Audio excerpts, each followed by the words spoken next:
and welcome to Grandad's Reviews.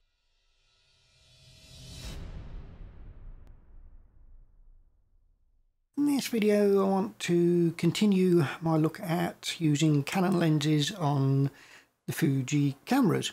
So I did a previous video showing the 10-18 and a couple of other Canon lenses, but I also use the more telephoto ones for my wildlife photography and hopefully wildlife videography. So I thought I'd go out the other day. I know we're in lockdown, so I went for a quick walk down to the local canal, and I thought I'd try out the Canon 70-200 f4 non-IS version L lens. I paired that up with Fuji X-T3 and the Fringer Pro 2.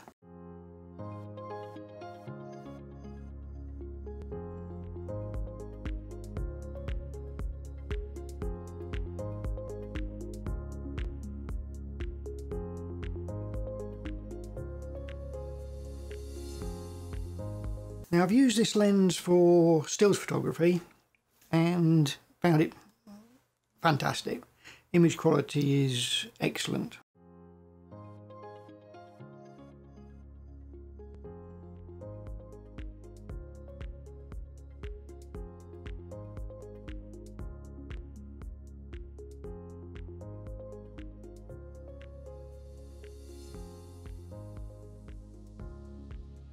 The autofocus, single shot, yeah, you wouldn't really notice much difference. Continuous autofocus, unless you're comparing it directly and you're swapping over there and then, you wouldn't really notice a difference. It's not as good as the Fuji native lenses, 50-140 or the 55-200. It's certainly not as good, but it is still very usable. Tracking works, the zone, everything works well. I thought, let's try it with video. Now first off, there is one big issue with this lens when doing a video. You won't want to use the internal mics or even a hot shoe mounted microphone on your camera, because the autofocus on this is noisy, and I was quite surprised with that, because when you're using it for stills you don't really hear it, but in video it's, yeah, the continuous autofocus is horrendous. I'll give you a bit of a sample right now. This is the noise this makes when it's in continuous autofocus. And as you can see, it's pretty noisy. Also found the continuous autofocus isn't as good in video as it is in stills. Now I haven't tested the exact reason why, but I think, and I could be wrong, please let me know in the comments if I'm wrong. When you're using it in stills, if you set an aperture, let's say of f8, and you do the autofocus will use the lens wide open, so at f4, and it won't actually shut down the aperture to f8 until you take the image. Whereas when you're using a video, you set at f8, it stops it down to f8, and so the autofocus is having to use less light to do the focusing. So I find the autofocus is definitely slower. It's not probably as less accurate, just slower. I've had it on the fastest setting for speed, tried all the different tracking and speed settings, and it is definitely slower. And you can hear it being slow with the noise it makes. But it's not any less accurate, it just takes a bit longer to get there. And if it is actually following something and the object's not moving too quickly, then it's fine. I personally will use this with manual focus for videography because the image quality is still excellent. So I'll show you the short video I've done. I've shot part of it in F-Log, then I've done a little bit in Eterna, and then just for the fun of it, I tried Velvia. It's just 3 minutes long. Have a look, see what you think of the autofocus and the picture quality. It was all shot using a monopod. Should have used a tripod. It wasn't what I went out to actually do. So there is some shake because there's no IS in this, and obviously X-T3 hasn't got IBIS in it. But it's not too bad. So if you just want to see how this 70-200 f4 non-IS lens works with the Fringer adapter. This will show you, give you a rough idea. So hope you enjoy the short footage of it and see what you think of it.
So that was the footage. Hope it was of interest and gave you an idea of what this lens can do and what noise it makes and what the autofocus is like. The reason I got this is the price. I only paid £200 for this, £200 for the Fringer, so that's £400 for a 70-200 f4. I've got a 1.4 adapter on it, so I can add that, and I've got a 2x, they all work. And it's light, it's not a heavy lens, it's easy to carry around, and I just think it's excellent for the money. I will do another one. I've got the 300mm f4. I'll do another one on that and see how that is. I'm going to borrow a couple of more long lenses off a friend, and we'll do some tests with those as well. If you like the video, give it a thumbs up. If you didn't, give it a thumbs down. If you want to see any more videos like this, hit the subscribe button. If you want to be notified, hit that bell button. Till next time, see you later.